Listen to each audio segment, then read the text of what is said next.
아멘. 주 예수 그리스도 이름으로 안식일 저녁 예배 시작하겠습니다. 찬송가 178장 찬송하겠습니다.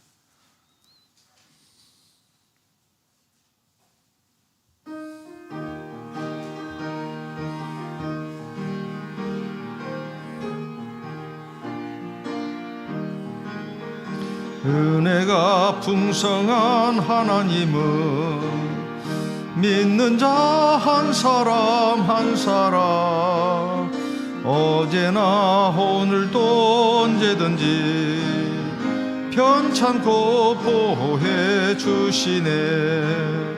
주여 성령의 은사들을 오늘도 내려 줍소서.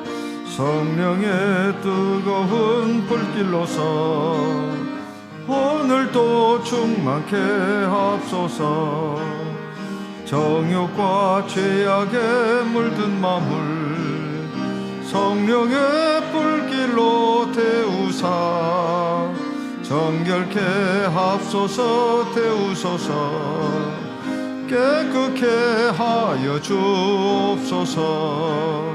주여 성령의 은사들을 오늘도 내려 줍소서. 성령의 뜨거운 불길로서 오늘도 충만케 합소서. 이 생의 제물로 돌아가신 우리 주 예수님이시여 구속의 은혜를 내리시사 오늘도 구원해 줍소서. 주여 성령의 은사들을 오늘도 내려 줍소서. 성령의 뜨거운 불길로서 오늘도 충만케 합소서. 주님의 기쁘신 은혜만을 세상에 널리 전하리라. 하늘의 능력과 권세로서 오늘도 입혀 주옵소서. 주여 성령의 은사들을 오늘도 내려 줍소서. 성령의 뜨거운 불길로서 오늘도 충만케 합소서. 아멘. 엿새 동안의 수고로운 삶을 마무리하고 우리 하나님의 집으로 와서 안식을 하게 되었습니다. 하나님이 주시는 참 안식 평안을 누리고 참 복을 받을 수 있는 귀한 하루 되도록 주님의 인도하심을 구하겠습니다. 기도하겠습니다.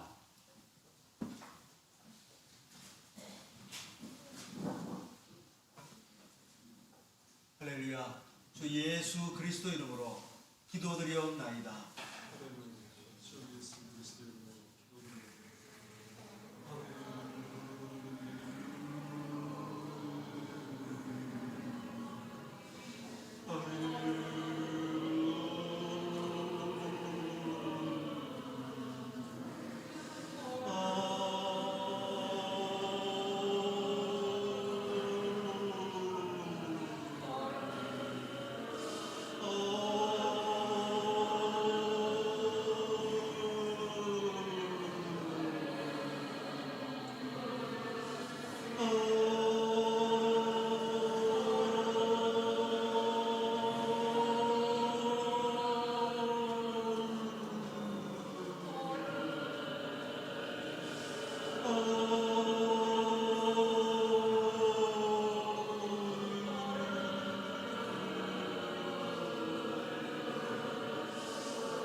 예수 그리스도 이름으로 하나님 말씀 증거하겠습니다. 하나님의 말씀 요한복음 19장 28절, 요한복음 19장 28절 같이 읽겠습니다. 요한복음 19장 28절 말씀 같이 읽겠습니다. 이후에 예수께서 모든 일이, 요한복음 19장 28절 같이 읽겠습니다. 이후에 예수께서 모든 일이 이미 이룬 줄 아시고 성경으로 응하게 하려 하사 가라사대 내가 목마르다 하시니. 예수님께서 십자가에서 하신 말씀 7가지 중에 오늘은 5번째, 내가 목마르다, 주님이 하신 말씀을 생각하면서 은혜를 받고자 합니다. 주님께서 십자가에서 고통을 당하면서 목마르다고 하신 것은 인체 생리학적으로 당연히 일어날 수 있는 일입니다. 이제 피가 막 빠져나가고 온갖 고통과 굉장한 그 위험 가운데 있으니까 긴장을 하셔서 목이 마르다고 하실 수도 있는 거죠. 그렇지만 여기서 하신 말씀은 바로 우리가 당할, 그리고 우리 세상에서 살면서 겪는 우리의 모든 고통을 사실 주님이 겪으시고 그것을 감당하신 것입니다. 이것은 육체적인 목마름, 그리고 정신적, 영적인 목마름을 다 포함하는 것입니다. 사람이 세상을 살다 보면 육체적인 목마름, 정신적인, 영적인 목마름을 반드시 겪게 되어 있습니다. 육체적인 목마름이라는 게 뭘까요? 우리가 살다 보면 육체적으로 목마름이라고 하는 것은 첫째는 물질에 가는 것이겠죠. 물질과 관련된 것은 많습니다. 학교 교육도 해당될 수 있는 것이고, 그리고 직장도 해당될 수 있는 것이고, 사업, 또 돈 버는 일, 이거 전부 다 관련되어 있는 것이죠. 물질과 관련된 목마름. 이것은 사람마다 다 기본적으로 갖고 있는 것입니다. 그리고 명예, 지위나 명예에 대한 목마름도 상당합니다. 그러니까 사람들이 인정해주고 칭찬해주고 우러러 봐주는 이런 인정 심리 욕구가 사람에게는 다 있다는 것입니다. 이것이 바로 명예, 지위, 사람들의 인정, 칭찬에 대한 목마름이죠. 그리고 이제 이성에 대한 목마름도 있을 것이고, 이런 모든 것들이 바로 육적인 목마름이다 하는 것입니다. 그리고 두 번째는 정신적인 목마름입니다. 사람이 육체적으로, 물질적으로 어느 정도 갖춰졌다 하더라도 정신적으로 평안이 없고 정신적으로 자유가 없어요. 정신적으로 늘 스트레스를 받는단 말이죠. 그리고 정신적으로 고통을 당한다고 할 때, 늘 불안할 때, 초조할 때, 이것은 뭐 사실 저 사람은 뭐 아무것도 문제가 없는 것 같은데, 뭐 육신적으로 물질적으로 그 문제가 없는데 왜 저렇게 힘들게 사나? 그것은 세상에 뭐 소위 말해서 많이 배웠다고 하는 사람들, 또 물질적으로 육신적으로 세상적으로 봐서도 상류층에 있다고 하는 사람들 가운데 또 굉장히 많습니다. 여러분 뭐 이제 많이 들으셨겠지만은 미국을 비롯해서 유럽, 소위 말해서 세계 선진국에 속하는 나라들이 수면제 사용량, 그다음에 정신 항우울증 그 치료제, 이런 약을 복용하는 것이 중진국이나 후진국보다도 훨씬 많다고 하지 않습니까? 그리고 삶의 어떤 무게를 견뎌내지 못해가지고 극단적인 선택을 하는 경우도 중진국이나 후진국보다는 선진국이 훨씬 많습니다. 이걸 놓고 본다면 물질적인 육신적인 목마름이 해결된다고 해가지고 사람이 행복해지는 것은 아니다 하는 것을 알 수가 있습니다. 이런 것들을 갖다가 바로 주님이 다 합해가지고 겪으신 것이다 이 말이에요. 근데 이것을 이제 목마르다고 하시니까 이제 로마 군병이 그걸 지켜보고 있다가 저 사람이 목마른다고 하네. 그래서 뭐 자비 아닌 자비를 베풀어 준 것이 있었는데 바로 뭐였습니까? 마가복음 15장에 있는 말씀을 보시겠습니다. 마가복음 15장 23절. 마가복음 15장 23절. 마가복음 15장 23절. 모략을 탄 포도주를 주었으나 예수께서 받지 아니하시니라. 마태복음 27장에 34절에 보면 역시 같은 말씀이 나옵니다. 마태복음 27장 34절에 쓸개 탄 포도주를 예수께 주어 마시게 하려 하였더니 예수께서 맛보시고 마시고자 아니하시더라. 처음에 뭔지 모르고 이제 예수님이 받으셨는데 이게 그 마취약이 섞인, 모략은 마취약입니다. 쓸개 탄 포도주라는 것이 바로 마취 성분이 들어있는 그런 포도주를 갖다가 주님한테 건네주시니까 주님이 이게 처음에 뭔지 모르고 입에 댔다가 그냥 마시지 않았다 이 말이죠. 세상을 살아가면서 우리가 어떤 고통을 이기기 위해서 세상에 많은 사람들이 하는 것이 뭡니까? 바로 술 마시고, 그리고 어떤 유흥오락을 즐기고, 어떤 자기 어떤 삶의 불안이라든가 스트레스를 이겨내기 위해서 이제 그런 어떤 다른 수단으로 그걸 해결하려고 한다 이 말이에요. 그렇지만 그런 것은 절대로 사람을 진정한 그 고통을 해결해 줄 수 없다 하는 것입니다. 그래서 우리 하나님의 백성들이 이제 세상 사람들이 살아가는 모습을 보면서 저 사람은 얼마나 자유로울까 그렇게 생각하면 안 된다는 것입니다. 저 사람들은 술도 마음껏 마시고 어디 가서 나쁜 짓도 마음껏 하고 그러면서 스트레스도 발산하고 얼마나 좋을까 행복할까. 그게 아닙니다. 그런 것들 뒤에는 반드시 더 큰 불안과 좌절과 고통이 찾아온다 이 말이에요. 그래서 그것이 자유가 아니라 그리고 나중에는 그것에 사실은 이제 중독이 돼 버리죠. 그거 아니면은 이제 어쨌든 마음의 공허함이라든가 괴로움, 불안함, 초조함, 슬픔 이게 이겨낼 수가 없어요. 또 그것을 잊게 해주는 것도 아닙니다. 사실 나중에 보면 육체도 정신도 피폐해지는 거예요. 그리고 점점 더 나빠지는 것입니다. 바닷물은 마시면 마실수록 더 갈증이 심한다고 하지 않습니까? 그래서 아무리 목마르다 해서 세상에 뭐 돈을 많이 벌면 혹은 뭐 지위가 높아지고 명예를 누리게 되고 또는 뭐 쾌락을 누리면 행복해질 것 같아도 절대 그렇지 않다는 거예요. 그래서 이제 경험한 사람들이 하는 말입니다. 이제 그거 가지고 이제 만족을 못하면 이제 육체 쾌락으로 나가게 됐습니다. 그렇게 해서 이제 어쨌든 삶의 어떤 공허함을 만족시키려고 하는 것이죠. 절대로 진정한 만족을 줄 수 있는 것은 세상에 없다는 것입니다. 그럼 뭐가 정말 사람에게 진정한 만족을 주느냐? 바로 주 예수 그리스도다 하는 것입니다.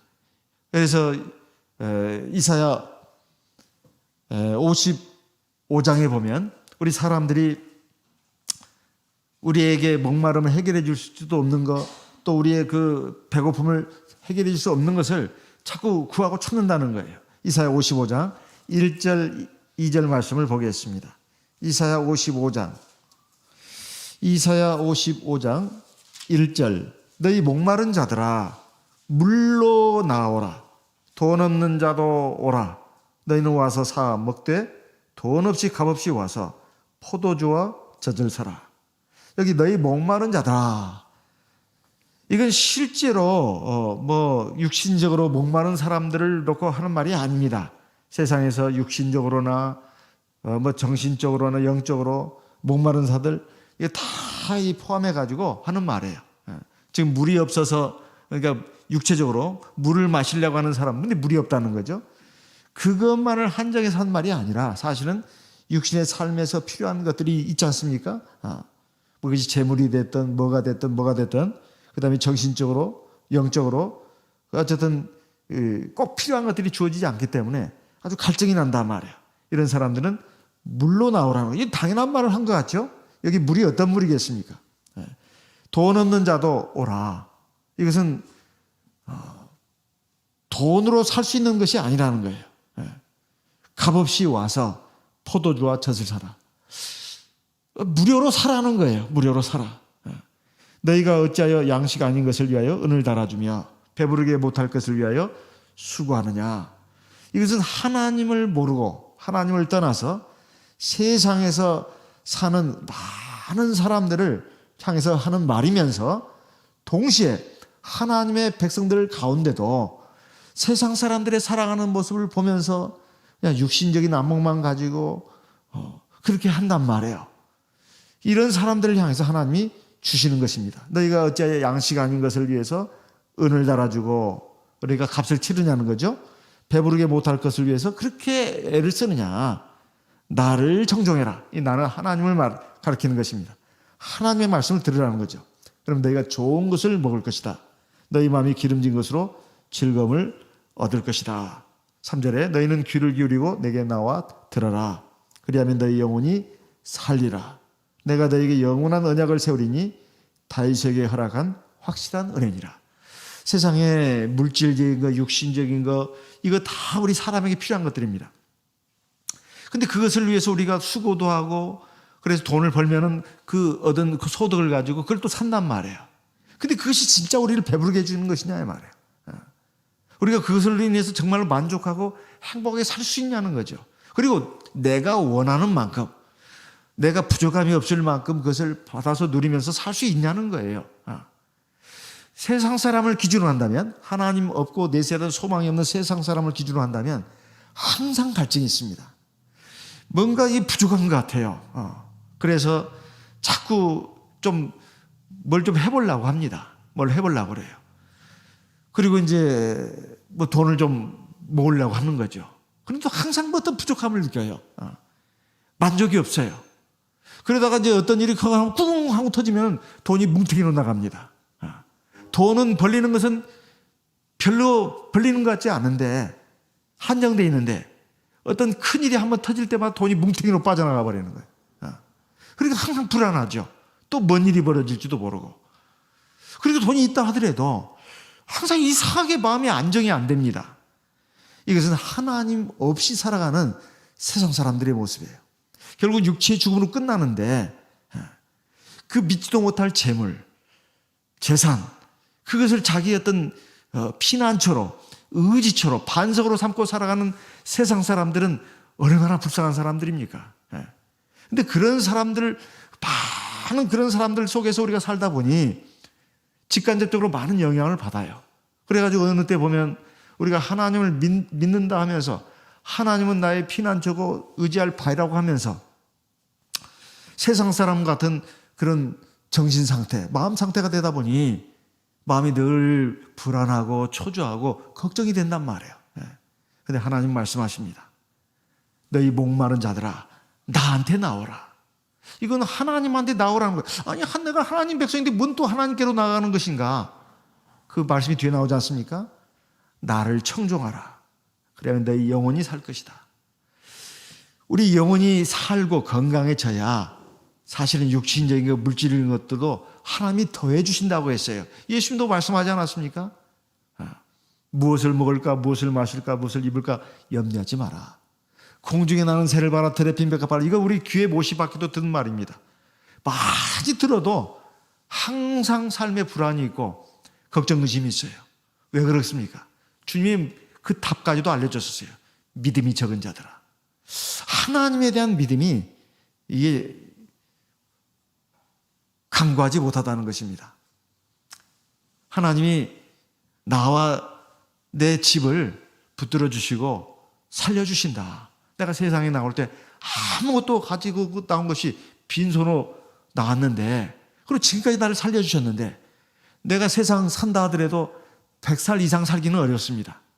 그 전에 아마 세상 뜰 확률이 99%는 돼요. 그럼 그때까지 내가 설마 굶어 죽겠냐 이 말이에요. 이런 그 생각을 가지고 하나님을 철두철미 의지해야 되는데, 아니 영원히 살 것도 아니고 이 세상에서 불과 몇십 년 살다가 끝나는 건데, 그래도 늘 그냥 그 물질 걱정, 세상 살이에 대한 걱정으로 그냥 마음이 늘 편하지가 않단 말이에요. 이거는 하나님에 대한 믿음이 부족하기 때문이다. 내일 일을 염려하지 마라. 오늘의 괴로움은 그날로 족하다. 내일은 또 하나님 책임져 주실 것이다. 모든 염려를 하나님께 맡겨라. 너희는 먼저 하나님의 나라와 하나님의 의를 구해라. 그리하면 이 모든 것을 너희한테 더해 줄 것이다. 이 말씀을 우리가 많이 들었습니다. 이걸 머릿속에 지식으로 끝내지 말고 그것이 내 가슴 속에 가서 탁 잡아가지고, 그래 오늘 내가 하루 세끼 안 굶었네. 돈이 없어가지고 하나님 다 먹을 걸 주셨네. 얼마나 감사한가. 지난달인가 우리 교회 청년 하나가 온라인으로 간증을 하지 않았습니까? 저 그 간증 들으면서 참 신기하다 그런 생각이 들었어요. 여러분도 그렇지요?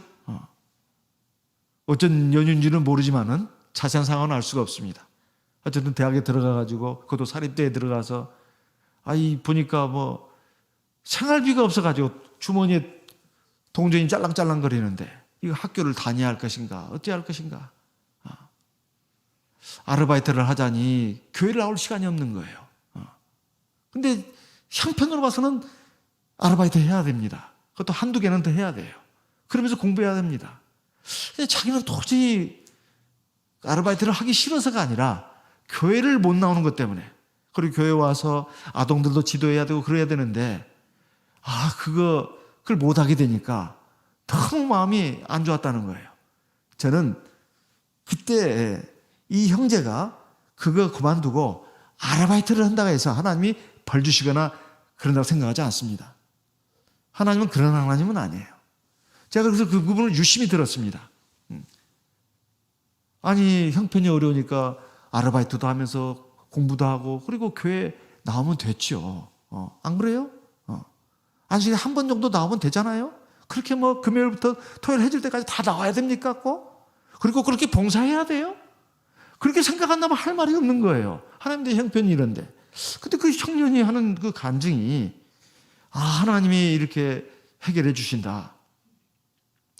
그래도 하나님이 하나님 믿고 그냥 아르바이트 안 하고, 그래서 그냥 어디 그렇게 고기가 먹고 싶은데 고기 냄새가 그래서 이렇게 가는데 보니까 형제가 불러가지고 오라고 해서 자기 가족들 먹는 고기의 자리에 막 먹게 했다고 하지 않았습니까? 그리고 자기가 어쨌든 기도하면서 열심히 또 공부도 하고 교회 와서 이제 공부하고 어디 다른 데 가면 돈 드니까 교회 와서 공부하고 지도하고 그리고 학교 다니고 겨우 학교 다닐 차비만 이렇게 있는 정도. 그런데 하나님이 길을 열어주시잖아요. 그래서 장교로 가게 되면 그 4년 학비가 다 나온다고요. 그래서 2,500만 원이 나왔다나요? 그래서 그때까지 2년간 부모님이 내줬던 돈 그거까지 해서 11조 떼고 그리고 나머지 돈을 갖다가 부모님한테 이렇게 다 보내드렸다고 하잖아요. 제가 그 간증 들으면서 그게 새삼스러운 간증이 아닙니다. 그렇게 하기가 어려운 거예요, 사실은. 그렇게 믿고 의지하고 한다는 것이 쉬운 일이 아니다 이 말이에요. 무슨 신앙을 갖다가 무슨 지식 이론으로만 알고 그냥 내 마음만 편하면 된다는 식으로 생각하고 믿음 생활한다면 이게 아닌 것입니다. 우리의 삶이 바로 하나님이 주신 것이고 우리 삶 가운데 내 마음속에 내 삶에 하나님을 왕으로 모시고 나간다면 하나님이 함께 하시고 책임져 주신다는 거예요. 이게 믿음 아니겠어요? 이게 우리 목마름을 해결해 주는 거 아닙니까? 물론 보통 사람은 군대 2년이면 끝날 걸 갖다가 뭐 몇 년 더 해야 되는 걸로 했지만은 그것도 장교로 가는 거잖아요. 그리고 이제 장교로 나갈 때도 하나님께서 딱 그 교회 오기 딱 좋은 위치에다가 이렇게 딱 배치를 시켜주시고, 그래서 살아가면서 우리가 육신적으로 갈증이 나고 목마름이 나는 이런 문제들에 대해서 어떻게 해결할 것인가? 그것은 세상 사람들이 하는 방식대로 해결하고 나는 그냥 하나님 마음으로 잘 믿고 그래서 하나님 나라에 들어가는 그건 나중에 일이니까 그건 별도로 하고 그렇게 되는 것이 아니고 이 세상에서부터 우리가 하나님 나라에서 살아야 된다 그 말입니다. 하나님을 왕으로 모시고 하나님을 내 주로 모시고 하나님 앞에서 내 모든 목마름을 해결한다. 이런 마음을 가지고 해야 된다는 거예요. 그렇다 해서 세상에서 내가 육신적으로 해야 할 일은 하지 않아도 된다. 그 말은 성경에도 없습니다. 엿새 동안 힘써 네 일을 하라고 돼 있어요. 제7일은 하나님 앞에 거룩한 안식일이니 토요일날 해질 때쯤 교회 나와라. 그러지 않고 금요일 해 떨어질 때부터 그냥 딱 세상 일은 올스톱이에요. 그리고 하나님 앞에 전심으로 하나님을 만나는 것입니다. 이렇게 하는데도 불구하고 하나님이 나를 세상의 삶에서 꼬꾸라지게 만들고 그냥 비실되게 하고 그냥 그런 하나님은 아닙니다. 우리가 하나님을 어떻게 생각하고 믿느냐. 그래서 하나님이야말로 우리의 목마름을 해결해 주는 분이라는 거예요. 물로 나오라는 거예요. 그 물이 뭐겠습니까? 바로 성령 아니겠어요? 요한복음 7장 37절 말씀을 보겠습니다. 요한복음 7장 37절.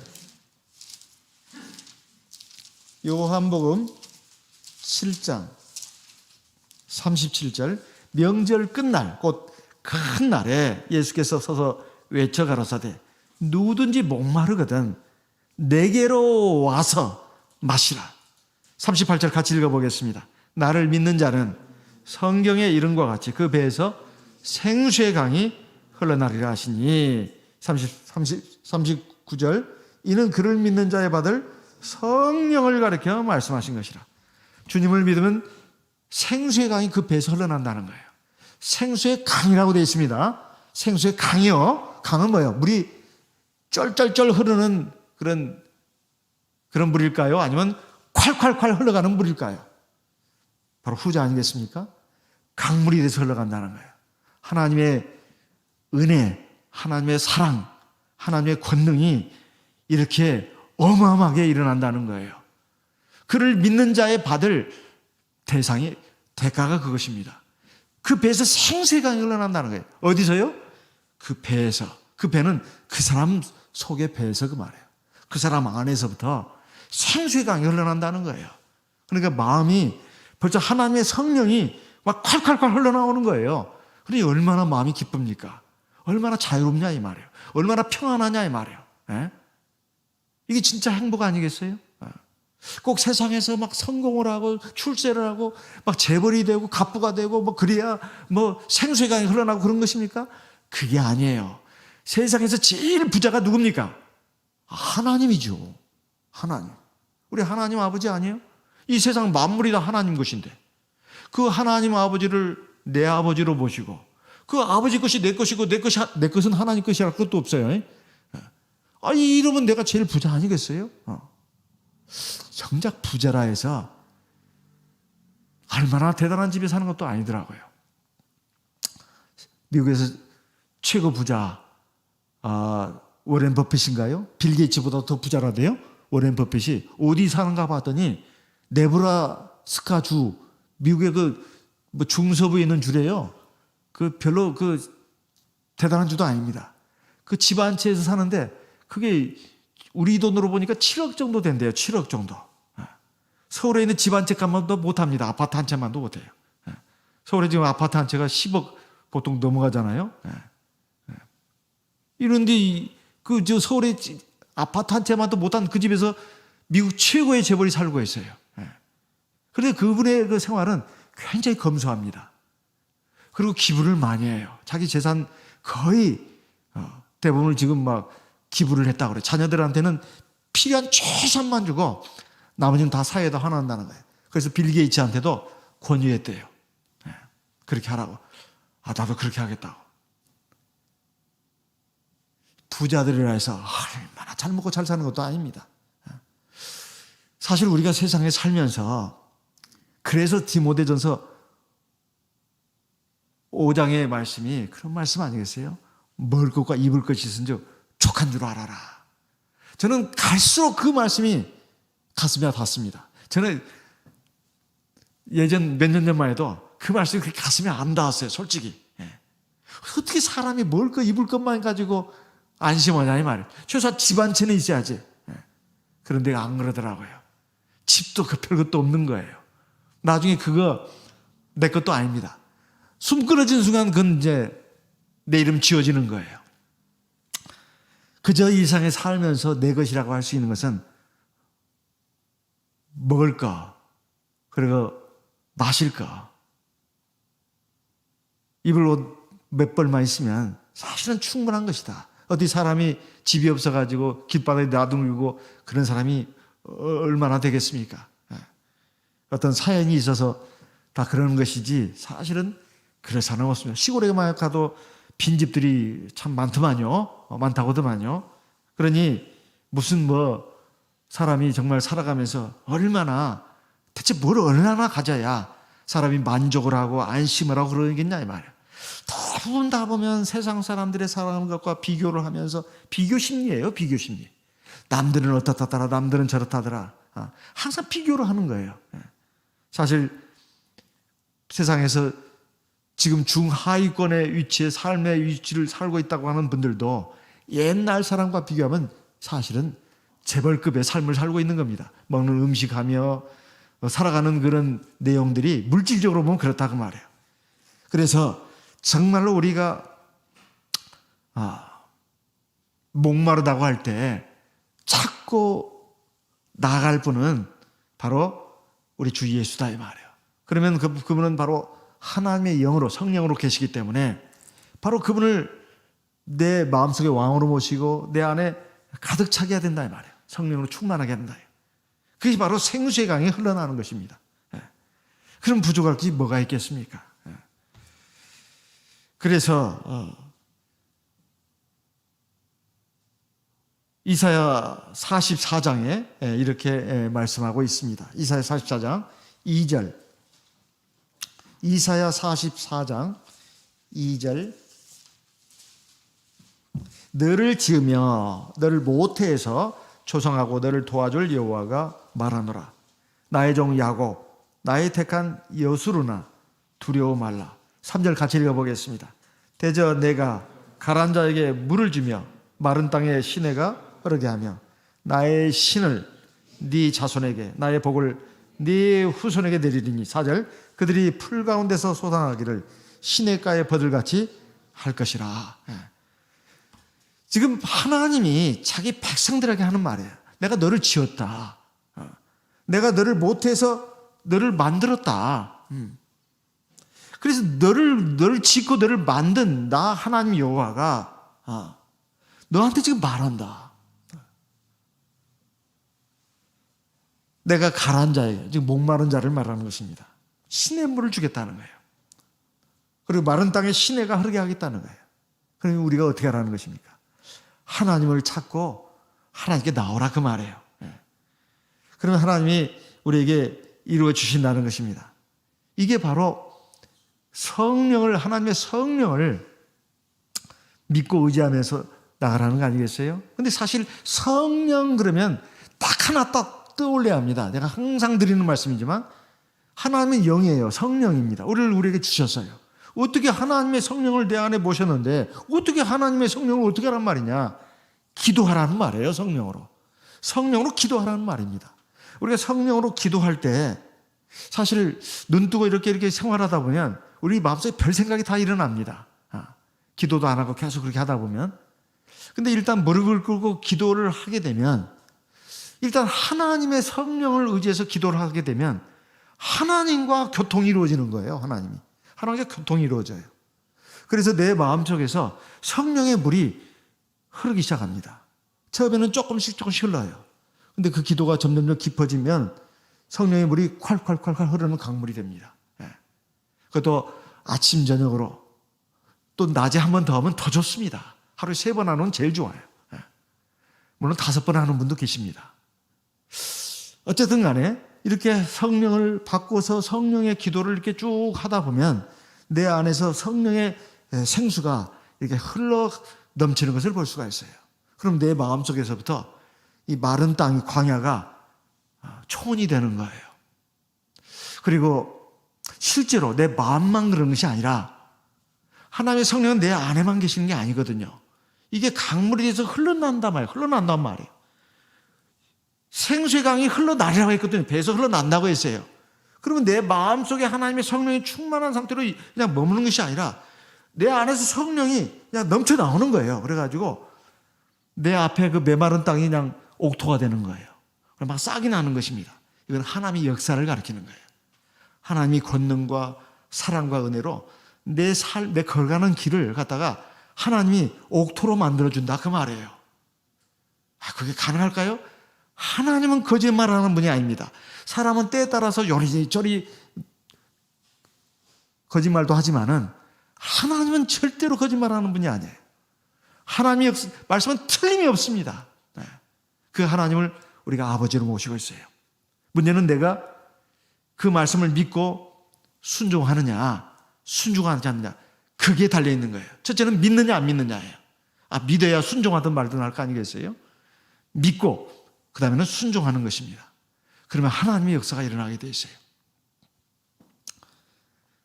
그리고 그것을 아는 데 있어서 우리가 꼭 염두에 둬야 될 것이 한 2가지 정도가 있는데요. 이 세상의 어떤 물이든지 다 갈증을 느낄 수밖에 없다는 겁니다. 요한복음 4장 13절 말씀을 보겠습니다. 요한복음 4장 13절. 요한복음 4장 13절. 요한복음 4장 13절. 예수께서 대답하여 가라사대 이 물을 먹는 자마다 다시 목마르려니와. 이 물을 먹는 자는 어떤 자를 말하겠습니까? 지금 수가성 우물가에서 지금 사마리아 여인이 맨날 그 수고스럽게 와서 떠먹는 물입니다. 그 우물가의 그 물을 말하는 거예요. 직접적으로는. 그뿐만이 아니고 세상에 있는 모든 물이 그렇다는 거예요. 꼭 물뿐만이 아니라 세상에서 뭐 물질이든 명예든 또는 뭐 쾌락이든 또는 오락이든 향락이든 뭐가 됐든 간에 세상에서 세상 사람들이 그냥 살아가면서 물질적인 거, 육신적인 어떤 쾌락, 뭐 향락, 즐기는 거 이런 모든 것들은 마시면 마시로 그때는 목마름이 해결되는 것 같아요. 우리가 목마를 때 콜라, 사이다 먹으면 시원하잖아요. 근데 조금 있으면 그냥 목마르지 않습니까? 딱 그거예요. 물이 최고지 않습니까? 근데 어쨌든 세상에서 있는 그 물이라고 하는 것은 다 한계가 있다는 거예요. 또 목마른다는 거예요. 또 마셔야 됩니다. 여기에 보면 이 물을 먹는 자면 다시 목마르는 거. 34절에 아니라 14절에 내가 주는 물을 먹는 자는 영원히 목마르지 아니하리니. 여기에 주님께서 주시고자 하는 물이 뭐냐? 바로 성령입니다. 이것은 절대로 사람을 목마르게 안 한다는 거예요. 그리고 왜 그 성령을 의지해서 성령을 꼭 받아야 되고 그 성령을 의지해서 내 배에서 생수의 강이 흘러나도록 해야 되느냐? 여기 보면 나의 주는 물은 그 속에서 영생하도록 솟아나는 샘물이 되리라. 이것이 마르지 않는다는 거예요. 하나님의 성령을 일단 받고 그 성령의 물을 항상 마시는 사람들은 계속해서 그 샘물이 나온다는 거예요. 이것은 비유적인 말입니다. 비유적인 말이에요. 하나님이 성령을 받고 나서 그 성령을 의지해서 기도하는 걸 말하는 거예요. 그러면 계속해서 샘물이 나오는데 그것은 우리의 정신적인 영적인 만족만 주는 것이 아니라 육신적으로도 우리에게 소용되고 필요한 것들은 하나님이 그때그때 풍족하게 채워주신다는 거예요. 풍족한 기준은 사람마다 다 다릅니다. 어쨌든 그 사람에게 딱 맞게끔 풍족하게 채워주신다는 거예요. 이걸 아는 데 있어서 사실 하나님이 성령을 통해서 우리에게 주시는 모든 것들은 다 좋은 것들입니다. 야고보서 1장 7절 말씀을 보겠습니다. 야고보서 1장 7절입니다. 야고보서 1장 7절. 야고보서 1장 7절. 야고보서 1장 17절입니다. 17절. 각양 좋은 은사와 온전한 선물이 다 위로부터 빛들의 아버지께로서 내려오나니 그는 변함도 없으시고 회전하는 그림자도 없으시니라. 이 말씀은 틀림없는 진리입니다. 각양 좋은 은사와 온전한 선물이 다 위로부터 빛들의 아버지께로서 내려오나니. 그러니까 하나님이 세상의 모든 만물을 만들었을 뿐만 아니라 이 세상에 있는 것들도 하나님이 사람들에게 나눠주시는 겁니다. 그런데 그것뿐만이 아니에요. 그것을 포함해서 세상을 살다 보면 내 힘으로 할 수 없는 것들이 많지 않습니까? 내 힘으로 할 수 없는 것들이 굉장히 많아요. 내가 힘쓰고 노력한다 하더라도 그 일을 결정짓는 분은 하나님이십니다. 그런 것까지 포함해서 모든 좋은 선물, 온전한 선물이 다 빛들의 아버지 하나님으로부터 위에서부터 내려오는 것이라는 거예요. 또 우리 교회에서 언젠가 어떤 젊은 자매가 간증을 하지 않았습니까? 그 간증을 들어보더라도 그렇습니다. 그 간증을 들으면서 저뿐만 아니라 우리 교회 많은 성도님들이 느꼈을 거예요. 하나님이 복을 주실 만한 사람한테 복을 주셨구나. 저는 간증을 들으면서 그 생각이 100%였습니다. 그 간증을 하는 사람의 그 마음가짐, 그 태도뿐만 아니라 내용도 아주 신앙적이에요. 하나님이 복을 주실 만한 사람한테 복을 주시는구나. 그렇게 하면서도 하나님의 영광을 드러내고 하나님께만 영광을 돌리고 나는 참 부족하고 아무것도 아닌데 하나님께서 나를 불쌍히 보셔가지고 이렇게 은혜를 베풀어 주셨다. 그 결론적인 내용뿐만이 아니라 그 결론에 이르기까지 그 과정을 쭉 보게 되면 하나님이 참 역시 세상 모든 만물을 만들었을 뿐만 아니라 주관하신다. 그리고 온전한 선물, 각양 좋은 은사를 하나님이 주시는구나. 그를 우리가 깨달을 수가 있습니다. 그뿐만이 아니에요.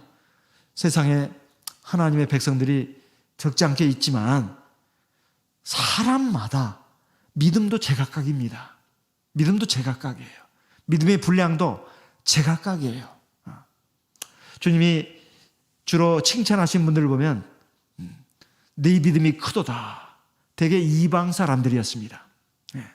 이방 여인, 가나안 여인이라든가 또는 백부장이라든가 이런 사람들이었어요. 특별히 그들을 칭찬했습니다. 오히려 본 자손들은 쫓겨나서 어두운 가운데 가고 그동안 천대받고 갈시받았던 이방 족속들이 하나님의 자녀가 돼서 구원에 하나님 나라에 너희들도 먼저 들어갈 것이다. 이 기준이 다른 것이 아닙니다. 누가 믿고 순종하느냐 이거예요. 하나님의 말씀을 맡은 정작 이스라엘 백성들은 그러지를 못했다는 것입니다. 우리가 하나님 말씀을 들을 때도 믿음으로 듣고 그리고 겸손하고 착한 마음으로 순종을 하면 거기에 하나님의 역사가 일어납니다. 그것은 바로 하나님이 어떤 분인가 이거에 대한 바른 믿음 그리고 바로 내 배에서 생수의 강이 흘러나도록 우리가 성령의 기도에 힘쓰고 또 항상 그러면서도 내 생각대로만 살라고 하지 않고 너희는 물로 나와라 내게로 나와서 내 말을 들어라 나를 청종하라. 하나님 말씀을 마음문을 열고 귀를 열고 들어야 되겠구나. 그러면서 열심히 듣는 거예요. 그러면 내가 아직도 내 생각, 내 고집이 안 깨졌구나. 내가 이제 이것에서 벗어나서 내가 하나님 말씀에 온전하게 순종하자. 이렇게 나간다면 처음부터 그렇게 100% 되지 않는다 하더라도 작심삼일로 끝난다 하더라도 작심삼일이 몇 번 하다 보면 작심 5일이 되고 작심 7일이 되고 작심 한 달이 되고 이렇게 됩니다. 그리고 처음에는 한 10% 순종하던 것이 20%, 30%, 50% 자꾸 올라가는 거예요. 이게 바로 믿음의 진보입니다. 어쨌든 이렇게 해서 내가 정말로 하나님의 자녀다운 자녀가 되어가고 있구나. 내가 나를 바라보면 참 하나님 앞에 감사하고 하나님 그래도 이제 하나님이 아직도 부족하지만 하나님이 나를 이렇게 너그럽게 안아주시고 나를 이끌고 가시는구나. 더욱더 하나님을 믿고 의지하는 마음이 생기게 되는 것입니다. 우리 그러한 믿음으로 나가기를 바랍니다. 우리가 살아가면서 여러 가지 육체적으로나 또 정신적으로 영적으로 목마를 때가 많습니다. 그럴 때 주님이 십자가에서 목마르다 가셨는데 바로 우리의 고통을 다 갚으신 것이고 그 쓸개탄 포도주를 거부하셨습니다. 이것은 세상적인 어떤 쾌락이라든가 세상적인 어떤 수단으로 내 삶의 어떤 목마름, 갈증을 갖다가 해결하려고 해서는 절대로 답이 안 나온다. 오히려 더 큰 고통 가운데 빠지게 된다 하는 것을 우리에게 알려주신 겁니다. 주님은 그것을 단호하게 거부하셨습니다. 그리고 그 고통을 다 당하셨어요. 그리고 우리에게 목마름을 해결해 주실 수 있는 생수가 되셨습니다. 이런 주님을 우리가 믿고 의지하면서 나가는 하나님의 백성이 되었습니다. 이런 주님의 그 거룩한 사랑, 희생을 기억하고 감사하면서 우리 목마름을 해결하기 위해서 주님께로, 생명의 하나님께로, 생수인 우리 주님께로 나가야 된다는 것을 우리가 오늘 이 시간 다시 한번 생각하면서 모든 좋은 은사를 갖고 계시고 나눠주시는 우리 하나님께 나가는 저와 여러분 되기를 바랍니다. 그리고 이제 기도를 하겠는데요. 바로 이 부분을 놓고 벌써 우리가 기도 제목을 삼아서 기도하겠습니다. 정말 내가 육신적으로, 정신적으로, 영적으로 목마른 그런 부분에 대해서 하나님 앞에 솔직하게 토로하면서 하나님 이 목마름을 해결해 주십시오. 이걸 구하겠습니다. 개인적으로나 가정적으로 구하고 또 기도 부탁을 좀 하겠습니다. 9월 23일에 우리 본교회 김광수 집사님께서 수술을 받으셨습니다. 9월 22일 날 아주대병원에 입원하셔가지고 9월 23일 날 수술을 받으셨는데요. 또 김광수 집사님의 부탁을 받고 9월 20날 그 가정에 가서 자녀들도 다 모였습니다. 예배를 드렸어요. 조금 위중한 병이었습니다. 암에 걸리셔가지고요. 전립선 암에 걸리셨는데 좀 상태가 좀 심각해서 수술을 꼭 그래도 받아야 된다고 해가지고 수술을 받게 됐는데 우리 집사님 말씀에 본가 부모님 연로하시고 몸도 약하시고 그래서 충격받으실까봐 그리고 처가 장모님 또 연로하시고 몸도 편찮으신데 충격받으실까봐 효심이 지극합니다. 그래서 그 부모님들이 너무 놀래서 어떤 일이 또 벌어질지 몰라서 본인 가족들만 알고 형제간들에게도 알리지 않았답니다. 그리고 이제 목자님한테만 이렇게 알려드린다고 하면서 목자님 위해서 기도해 주십시오. 그리고 또 가정에 와서 예배도 드려 주십시오. 그래서 가정에도 갔었고 병원에도 갔었습니다. 수술은 그런 대로 이렇게 순조롭게 마친 걸로 알고 있고 지금 서서히 회복되고 있는 중이라고 합니다. 그러면서 특별히 부탁을 하셨습니다. 부모님 때문에 부모님 안위가 걱정이 돼가지고 성도님들에게 알리지 못했는데 이게 자기가 조금 그것이 항상 마음에 걸렸다는 거예요. 이제는 성도님들에게도 알려서 같이 기도를 받고 싶다고 이런 소원을 말씀하셨습니다. 그래서 지금 이렇게 말씀드립니다. 우리 김강수 집사님 위해서 기도해 주시기 바랍니다. 어쨌든 그 전립선 그게 암으로 인해서 거기 어떤 부분을 이렇게 수술을 하시고 그 절단도 하시고 또 이렇게 또 이익고 하는 그 어려운 수술을 받으신 모양입니다. 어쨌든 지금 서서히 지금 회복되고 있는 중이라고 하는데 마음도 굉장히 좀 간절하고 또 하나님 앞에 참 가난하고 어쨌든 또 자녀들을 생각하는 그 마음이 아주 지극하시더라고요.